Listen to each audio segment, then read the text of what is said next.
अध्याय 1939 एल्डलू का आगमन। वीडियो यही नहीं रुका। वीडियो रिकॉर्ड करने वाले व्यक्ति ने संदिग्ध कपड़े पहने सैनिकों का पीछा किया, क्योंकि वे सड़कों पर घूमते हुए डैन शियातन के निवास तक गए थे। वह वीडियो पहले से चलाए जा रहे वीडियो से बहुत मिलता जुलता है। यह संभावना है कि उन्हें एक ही समय पर लिया गया था। मैंने सोचा था कि वे अपने पहने हुए कपड़ों के कारण वास्तव में डाकू थे, लेकिन कौन सोच सकता था कि वे वास्तव में सिटी लॉर्ड मैनर के रक्षक थे। एक पल रुको, क्या इसका मतलब यह नहीं है कि सिटी लॉर्ड मैनर के पहरेदारों ने जानबूझकर दूसरों की हत्या करने के लिए खुद को डाकुओं के रूप में प्रच्छन्न किया? कुछ लोगों को यह नोटिस करने में देर नहीं लगी कि काओ चेंगली के वीडियो में दिखाई देने वाला दृश्य पहले प्रदर्शित किए गए दृश्य के समान था, बस उन्हें विभिन्न कोणों से लिया गया था।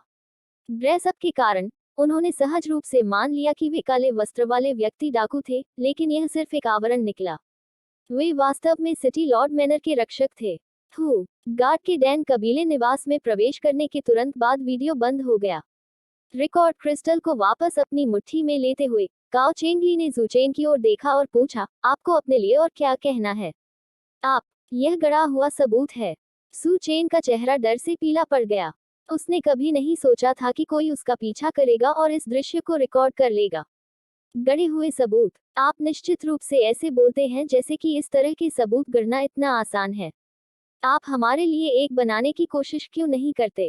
काओ चेंगली विवाद। रिकॉर्ड क्रिस्टल द्वारा रिकॉर्ड की गई सामग्री को बदलना असंभव था, और पड़ोसी की रिकॉर्डिंग से पुष्टि करने वाले साक्ष्य की उपस्थिति ने काओ चेंगली की रिकॉर्डिंग की प्रामाणिकता को और साबित कर दिया।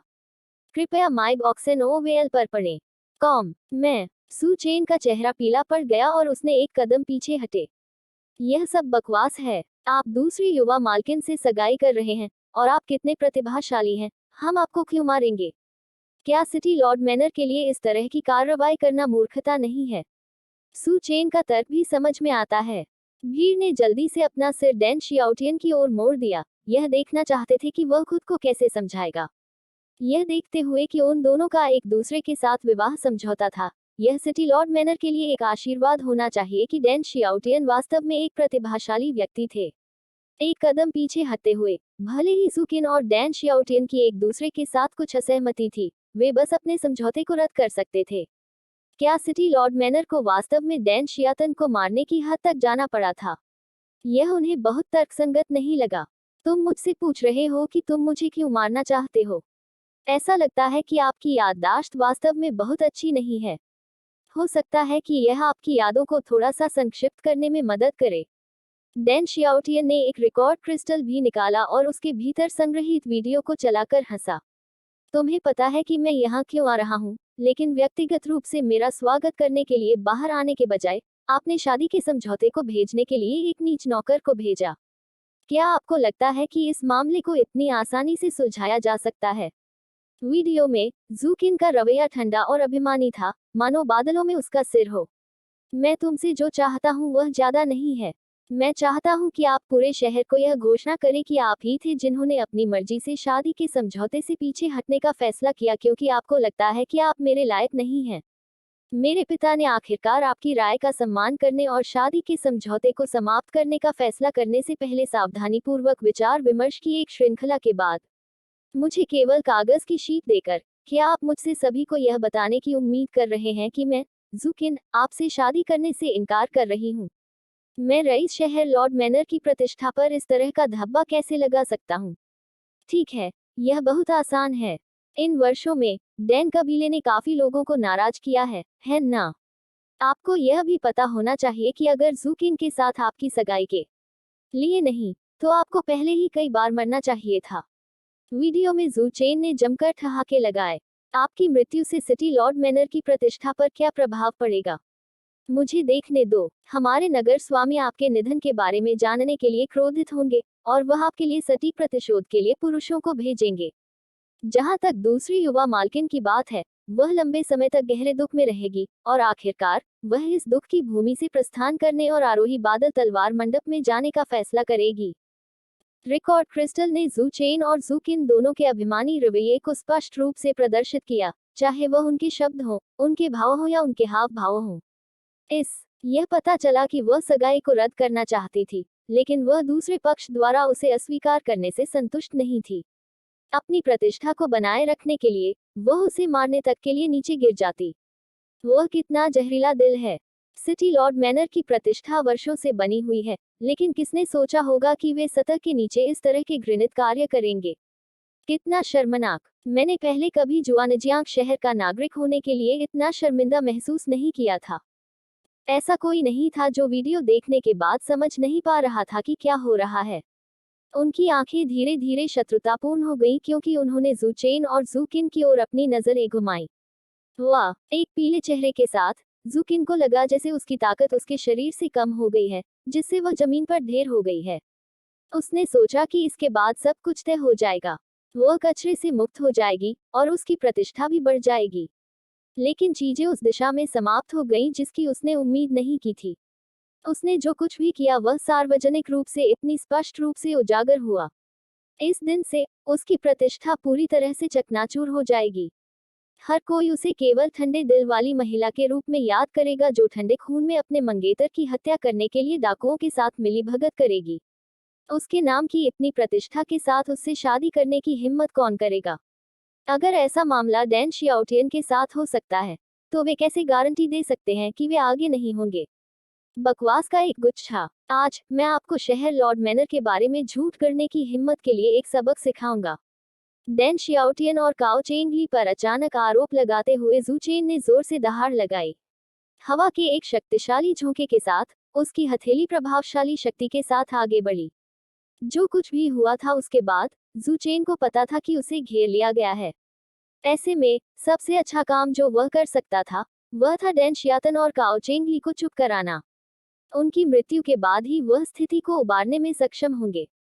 अपने प्राचीन ऋषि तीन दान की खेती के साथ उन्होंने तेजी से कमरे के भीतर सब कुछ सील कर दिया। उस पल में डैन शियाओटियन और काओ चेंगली दोनों ने महसूस किया कि एक हिंसक भेड़िए ने उन पर अपनी नजरें गड़ा दी हैं और इसने उन्हें सहज ज्ञान से कांपने के लिए छोड़ दिया। दुस्साहसी हुओ जियांगे की आंखें रोष में ठंडी हो गईं। उसने नहीं सोचा था कि जू चेन उसकी मौजूदगी में उन दोनों को मारने की हिम्मत करेगा।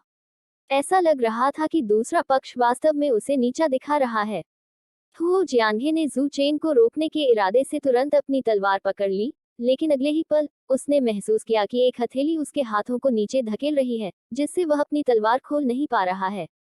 उसने अपने बगल में बैठे व्यक्ति को देखा, केवल सिटी लॉर्ड जूगन को एक शांत मुस्कान के साथ उसकी ओर देखते हुए देखा। मास्टर ही, चिंता करने की कोई आवश्यकता नहीं है। जू चेन उन दोनों को डरा रहा है, वह वास्तव में उन पर कोई कदम नहीं उठाएगा। आरोही बादल तलवार मंडप के एक शिष्य के रूप में हमारे शहर के मामलों में शामिल होना आपके अधीन होगा। उन शब्दों ने हुओ जियांगे को अपनी आंखें नम कर दी। कोई रास्ता नहीं था कि वह जू चेन की हत्या के इरादे से गलती कर सके। यह निश्चित रूप से एक झांसा नहीं बल्कि मारने के लिए एक सच्ची हड़ताल थी। अगर वह हथेली उतरती तो उन दोनों की मौके पर ही मौत हो जाती। उन दोनों के समाप्त होने के बाद सिटी लॉर्ड जूगन आगे बढ़ेंगे और अपने अधीनस्थ को लाइन में रखने में विफल रहने पर खेद व्यक्त करेंगे। तब तक वह जू चेन को तब तक कैद करेगा जब तक कि मामला समाप्त नहीं हो जाता। तब तक डैन शियाओटियन और काओ चेंगली पहले ही मर चुके होंगे, तो दो मृत लोगों पर सिटी लॉर्ड मैनर के फैसले पर सवाल उठाने की हिम्मत कौन करेगा? और एक बार सब कुछ खत्म हो जाने के बाद जू चेन को ऐसे रिहा कर दिया जाएगा जैसे कि कुछ हुआ ही ना हो।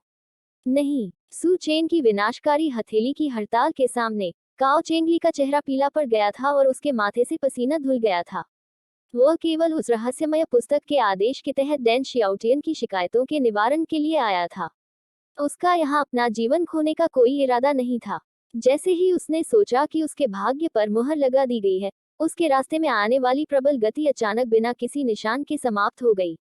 एक झलक लेने के लिए भयभीत रूप से अपना सिर उठाकर उसने अपने सामने प्राचीन ऋषि तीन दान विशेषज्ञ को शक्तिहीन रूप से जमीन पर गिरते हुए देखा।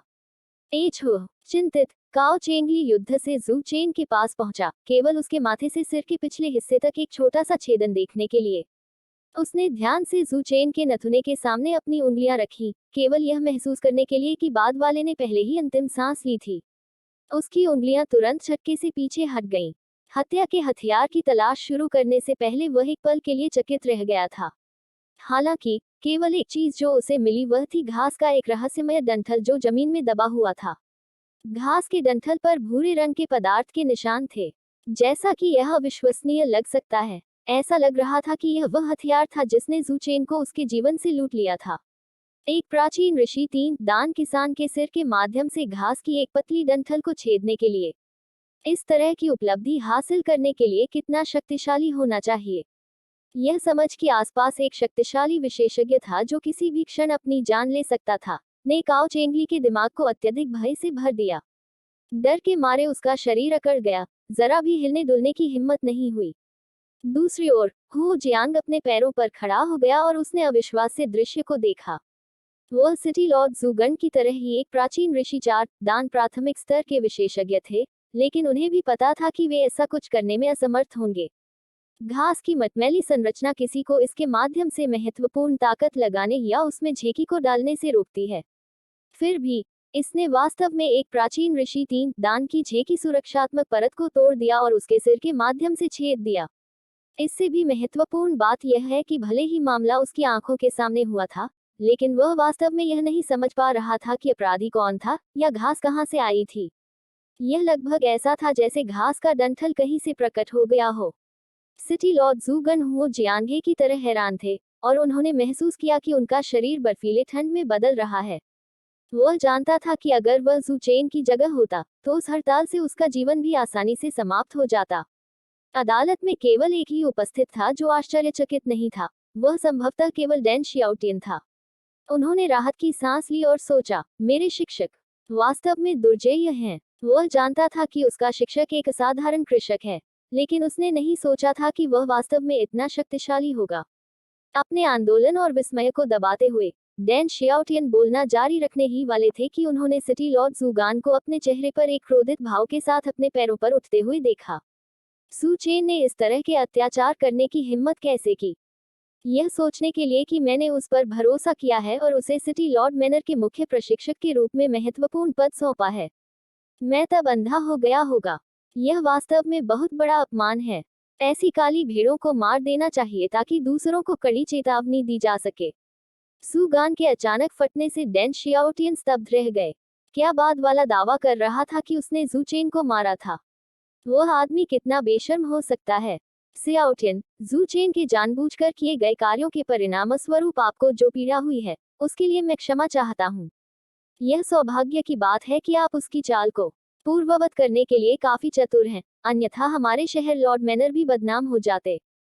सुगन डैन शियाओटियन के पास गए और एक देखभाल करने वाले बुजुर्ग की भूमिका निभाते हुए उन्होंने गर्म स्वर में कहा, मेरी बेटी के साथ आपकी सगाई का फैसला आपके दादा और मेरे पिता ने किया था। वे अब भले ही चले गए हों, लेकिन उनकी संतान के रूप में हम उनकी उम्मीदों को कम नहीं कर सकते। मेरा मानना कि ज़ुकिन की मूर्खता के कारण ज़ुकिन ने ऐसी मूर्खता की है। वह साथ ही हमेशा दूसरों के दिलों को चकमा देने में माहिर रहा है। डैन ज़ियाओटिन मदद नहीं कर सकता था, लेकिन यह देखकर कि ज़ुगन कितनी तेजी से स्थिति को अपना रहा था, उसे देखकर हंसी आ गई। जैसा कि शहर के स्वामी की अपेक्षा थी, ज़ुगन एक चतुर बूढ़ी लोमड़ी थी। यह केवल इसलिए था क्योंकि उनके शिक्षक ने उनकी निजता को महत्व दिया था कि वह इस स्थिति में आगे नहीं बढ़ना चाहते थे। यहाँ जो कुछ भी इकट्ठा किया गया था, उनमें से सबसे बड़ी ताकत ज़ुगान थी, इसलिए यह स्वाभाविक ही था कि हर कोई सोचता था कि उसने ज़ुचेन को मार डाला था। इस मानसिकता का उपयोग करते हुए ज़ुगन ने तुरंत सारा दोष ज़ुचेन पर डाल दिया, जिससे ऐसा लग रहा था कि सिटी लॉर्ड मैनर इस मामले में बिल्कुल भी शामिल नहीं था। डर, रणनीति और प्रोत्साहन, इसलिए सिटी लॉर्ड मैनर के खिलाफ जनता की भावनाएं जल्द ही खत्म हो जाएंगी। फिर भी अपने वफादार अधीनस्थ को इतनी जल्दी दूर करने में सक्षम होने के लिए ज़ुगान निश्चित रूप से एक कठोर व्यक्ति था। सिटी लॉर्ड ज़ुगन, आप निश्चित रूप से एक अच्छे विदूषक हैं। डैन शियाओटिन ने अपनी आंखों के अचानक पूरी तरह से ठंडे होने से पहले थोड़ा मुस्कुराया। सिटी लॉर्ड मैनर द्वारा भेजे गए 50 कुलीनों की रात भर मृत्यु हो गई, और इसके ठीक बाद एक बड़ी जांच की गई। क्या हमें यह विश्वास करना चाहिए कि यह सब आपकी जानकारी के बिना ज़ुचेन द्वारा रचा गया था? 50 कुलीनों की मृत्यु सिटी लॉर्ड मैनर के लिए एक भारी कीमत थी। ऐसा कोई रास्ता नहीं था जिससे ज़ुगन इस मामले से पूरी तरह बेखबर रहे होंगे। जबकि भीड़ के बीच कई चतुर व्यक्ति थे जो पहले से ही उतना ही समझ चुके थे। डैन शियाओटियन के इसे स्पष्ट रूप से इंगित करने के कार्य को सिटी लॉर्ड मैनर के लिए एक सीधी चुनौती के रूप में माना जा सकता है। हम्फ ज़ुचेन के इस मामले पर वीणा जारी रखने की उम्मीद न करते हुए, भले ही उसने पहले से ही एक शांतिपूर्ण समाधान का प्रस्ताव रखा था, ज़ुगन का चेहरा खिल गया। उसने झेकी टेलीपैथी के माध्यम से डैन शियाओटियन को तुरंत एक चेतावनी भेजी, क्या जू चेन की मृत्यु आपके लिए पर्याप्त नहीं है? क्या तुम मुझे भी नीचे गिराने का इरादा रखते हो? अनाड़ी, क्या आपके पास यह साबित करने के लिए सबूत भी है कि मैं भी इस मामले में शामिल था? डैन शियाओटियन चुप हो गए। जबकि जूकिन का रवैया भयानक था, यह सच था कि अधिकांश चालें जूचेन द्वारा नियोजित और निष्पादित की गई थी। नतीजतन, यह इंगित करने के लिए कोई सीधा संबंध नहीं था कि जूगन ने भी इसमें एक भूमिका निभाई थी। वास्तव में, यह संभावना थी कि जूकिन भी अपनी जिम्मेदारी से दूर हो जाएगी। आखिरकार, उसने मुख्य रूप से जो किया वह सिर्फ उनकी सगाई को रद्द करने के लिए किया गया था। उसके कार्य अब तक नैतिक दृष्टिकोण से निंदनीय हो सकते हैं, लेकिन इसने कानून का उल्लंघन नहीं किया। जब तक वह यह साबित नहीं कर देता कि जू चेन जूकिन के आदेशों के तहत काम कर रहा था, तब तक वह उसे किसी भी अपराध के तहत आरोपित नहीं कर पाएगा। यदि आपके पास कोई सबूत नहीं है, तो मैं आपको सलाह देता हूं कि आप अपना मुंह न चलाएं। मुझे पता है कि आपके पास एक दुर्जय विशेषज्ञ है जो आपका समर्थन कर रहा है, और इसीलिए आप सुचेन को इतनी आसानी से मारने में सक्षम थे। हालांकि, मैं जुआनजियांग शहर का स्वामी हूँ, और यह एक उपाधि है जो मुझे सीधे आरोही बादल तलवार मंडप द्वारा प्रदान की गई है। केवल आरोही बादल तलवार मंडप के बुजुर्गों को ही मेरा न्याय करने का अधिकार है। यदि आपके पीछे का विशेषज्ञ मुझ पर हाथ रखने की हिम्मत करता है, तो इसकी व्याख्या आरोही बादल तलवार मंडप के आंतरिक मामलों में हस्तक्षेप के रूप में की जा सकती है। क्या आपको लगता है कि आरोही बादल तलवार मंडप किसी ऐसे व्यक्ति को अनुमति देगा जिसने अपने अधिकार को चुनौती दी थी, निःशुल्क? या क्या आपको लगता है कि आपका समर्थन करने वाला व्यक्ति 6 संप्रदायों में से किसी एक से आने वाले दबाव को झेलने की क्षमता रखता है? सू गान ने उपहास किया। यदि आप नहीं चाहते कि आपकी सहायता करने की कोशिश करते समय आपका समर्थन करने वाला व्यक्ति परेशानी में पड़े, तो मैं आपको सलाह देता हूं कि आप मेरी बातों पर ध्यान दें और इस मामले को जाने दें। यह सही अंत होगा, है ना? सुकिन के साथ आपकी शादी योजना के अनुसार चलेगी, और आपको डैन कबीले के दुश्मनों के बारे में भी चिंता करने की जरूरत नहीं है। डैन शियाओटियन की आंखें रोष से लाल हो गईं, लेकिन वह एक शब्द भी बोल नहीं पा रहा था। सच में, उसने यह भी अनुमान लगाया था कि सिटी लॉर्ड जूगन ने उस घटना में बहुत बड़ी भूमिका निभाई थी जिसके परिणामस्वरूप उसके परिवार की मृत्यु हो गई थी, और वह भी सटीक प्रतिशोध लेना चाहता था। लेकिन सुगन ने जो कहा वह भी सही समझ में आया। उचित चैनलों के माध्यम से उनमें से किसी को भी जूगन को जज करने का अधिकार नहीं था, और अगर उसके शिक्षक निजी तौर पर जूगन पर एक चाल चलने की हिम्मत करते हैं, तो यह आरोही बादल तलवार मंडप के साथ गिरने से अलग नहीं होगा। जबकि उनके शिक्षक शक्तिशाली थे, उन्होंने यह नहीं सोचा था कि उनके शिक्षक पूरे आरोही बादल तलवार मंडप के खिलाफ खड़े होने के लिए पर्याप्त मजबूत थे। यहाँ तक अगर मैं और कुछ नहीं कहता, तो मेरा मानना कि आपको पता होना चाहिए कि आपको क्या करना है ना? यह देखकर कि डैन शियाओटियन डगमगाने लगा था, जूगान ने ठंड से जोर दिया। यदि आप मूर्खता से सोचते हैं कि आप अभी भी एक मौका खड़े हैं, तो मुझे इस तथ्य को आपके लिए एक बार फिर से दोहराने की अनुमति दें। जब तक आरोही बादल तलवार मंडप का कोई बुजुर्ग आपकी प्रार्थना नहीं सुनता और अभी प्रकट नहीं होता, अन्यथा आप बस अपना खुद का खोद रहे होंगे। इससे पहले कि जूगान अपने शब्दों को समाप्त कर पाता, हवा से एक जानवर की गूंजती आवाज सुनाई दी। इसके तुरंत बाद कई लोग आसमान से नीचे उतरे। एल्डर लू लोगों के इस समूह को देखकर हो जियांगे की आंखें चमक उठी, और वह तेजी से आगे बढ़ा और अपनी मुट्ठी पकड़ ली। एल्डर लू आखिरकार स्टारलाइट सिटी से यहाँ आ ही गया था। यह नजारा देखकर जूगान जो शब्द बोलना चाहता था, वह उसके गले में दब गया।